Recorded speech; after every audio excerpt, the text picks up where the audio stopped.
On reste dans ce sujet d'actualité avec la fête de la science qui se déroule justement cette semaine. Pourquoi? Parce que des manifestations vont être organisées pour informer de l'évolution des sciences et surtout de ces enjeux dont il était question un peu partout dans la presse ce matin, dans nos journaux également. L'occasion de parler ce matin de l'autoconsommation énergétique, soit le fait de produire sa propre électricité. Un domaine en plein développement, on le sait, dans notre pays. D'ailleurs, Laurence Beauvillard a visité une entreprise qui est souvent récompensée pour ses propositions lumineuse, c'est le cas de le dire.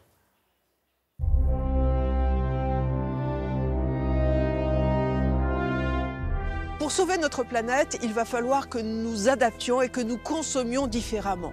Et il existe un poste particulièrement gourmand en énergie, c'est l'éclairage public. Pour une municipalité, en moyenne, c'est 41% de la facture d'électricité. Et ici, dans les Alpes de Haute-Provence, des ingénieurs nous proposent d'éclairer nos villes uniquement avec le soleil.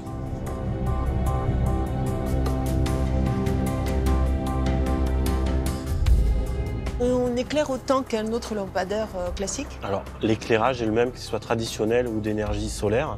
Ce sont des LED que vous avez mis. Automatiquement, ce sont des LED puisqu'elles sont peu consommatrices. Ça vaut beaucoup moins cher qu'un lampadaire connecté au réseau, puisque vous n'avez pas besoin de faire de tranchées, vous n'avez pas besoin de câbles et vous n'avez pas besoin de compteurs. Les communes qui veulent faire des économies optent pour ce genre de choses. Et le lampadaire par lui-même, il coûte un peu plus cher toujours? Alors, aujourd'hui, l'ensemble est autour de 1000 à 1500 euros. Dans la base du lampadaire, 2 batteries vont permettre de stocker l'énergie captée par les cellules photovoltaïques. Ces batteries sont en plomb, elles sont identiques à celles qui démarrent le moteur de nos voitures à essence.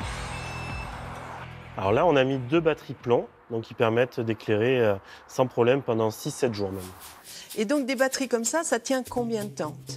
Des batteries comme ça, à bonne température, on peut espérer 10 années sans aucun entretien. Et après 10 ans, il faut changer les batteries? Alors non, justement, c'est ça. L'avantage avec le plomb, c'est qu'on peut régénérer ces batteries et repartir sur une durée de vie de 6 ans. Pourquoi le plomb? Le plomb, aujourd'hui, est la seule batterie qui est recyclable. Demain, lorsque 10-20% du parc automobile va basculer en voiture électrique, une grande partie du plomb qui était destiné aux voitures thermiques, la batterie pour démarrer la voiture, ne trouvera plus de débouchés. Et c'est pour ça que le plomb va être parfaitement adapté pour le stockage d'énergie pour la maison et pour nos lampadaires solaires. C'est une démarche environnementale et dans une logique d'économie circulaire. En France, 75% des lampadaires ont 25 ans ou plus. 25 ans, c'est l'âge légal de la retraite pour un lampadaire. Pour l'instant, peu de communes investissent dans cette énergie autonome et vertueuse. Pourtant, à partir du moment où on domine la technique, l'énergie solaire reste une des valeurs sûres de notre planète.